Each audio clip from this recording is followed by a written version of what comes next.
皆さんこんにちは。一緒に勉強しましょうの時間です。ဒီနေ့မှာတော့ JPT နဲ့နီးလာပြီဆိုတော့ F4 ခန်းကြီးလေးတွေကအရန်ကိုအသုံးတည့်တဲ့ခန်းကြီးလေးပေါ့နော်။အဲ့ဒီ data ဆိုတဲ့ခန်းကြီးလေးကနေပြီးတော့နောက်ထပ်ခန်းကြီးလေးတွေထပ်ပြီးပွားလို့ရတဲ့ခန်းကြီးလေးတွေကိုပြပြပေးထားပါတယ်။ဒါကြောင့်မလို့အဆုံးထိကြည့်ကြပေးပါဦးနော်။ဗီဒီယိုလေးတွေကိုလည်းအများနဲ့တင်ပေးနေရမို့လို့အဲ့တော့သဘောချနဲ့တက်တယ်ဆိုလို့ရှိရင် like and share လေးလည်းလုပ်ပေးလို့ရပါတယ်။じゃあ始めましょう。ဒါဆိုဆိုလေတို့ပထမဆုံး dataဘုရားကျောင်းဆိုတဲ့ခန်းကြီးလေးရနေစလိုက်မယ်နော်ပထမဆုံးတစ်လုံးကတော့ဒီတဲလာဆိုတဲ့ခန်းကြီးလေးရဲ့အရှိမမဟိနီဆိုတဲ့ခန်းကြီးလေးစိတ်ပိုင်းလေးကိုကတ်ထည့်လိုက်မယ်ဆိုလို့ရှိရင်တိုခိဆိုတဲ့နာယီခန်းကြီးလေးဖြစ်သွားပါတယ်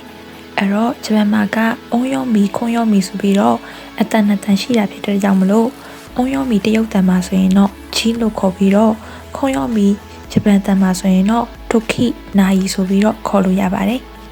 နောက်တစ်လုံးကတော့တဲရဆိုတဲ့ခန်းကြီးလေးရဲ့အရှိမနင်းပန်းလို့ဆိုတဲ့လူကိုစားပြုတဲ့ခန်းကြီး radical လေးကိုထည့်လိုက်မယ်ဆိုရင်တော့ mass စောင့်ဆိုင်သည်ဆိုတဲ့ခန်းကြီးလေးကိုရမှာဖြစ်ပါတယ်ခွန်ရောမီတန်ထွက်မှာတော့ mass စောင့်ဆိုင်သည်လို့ခေါ်ပြီးတော့အုံရောမီမှာဆိုရင်တော့တိုင်းလို့အတန်ထွက်ပါတယ်ကဲဒီတစ်ခါမှာတော့တဲရခန်းကြီးလေးရဲ့အရှိမ radical လေးဖြစ်တဲ့တဲ့ဟန်လေးကိုထည့်လိုက်မယ်ဆိုရင်တော့ most လို့ခေါ်တဲ့ကိုင်ဆောင်တီဆိုတဲ့ခန်းကြီးလေးကိုရမှာဖြစ်ပါတယ်အဲ့တော့ဒီခန်းကြီးလေးမှာဆိုရင်အရှိမတဲ့ဟန်ဆိုတဲ့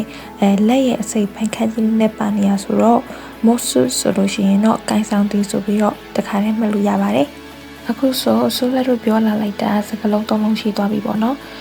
တိုခိဆိုတဲ့အချိန်ရဲ့ mass ဆောင်ဆိုင်တီရဲ့ပြီးတော့ most ကိုင်ဆောင်တီရဲ့အဲ့တော့ဆက်ကြည့်လိုက်ကြမယ်နော်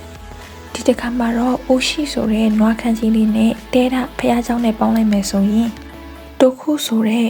အထူးဆိုတဲ့ခန်းကြီးလေးကိုရမယ်ပေါ့နော်အဲ့တော့ဒီခန်းကြီးလေးကတော့သူကအုံရောမီအတန်ပဲရှိတယ်ခွန်ရောမီတန်ကတော့မရှိဘူး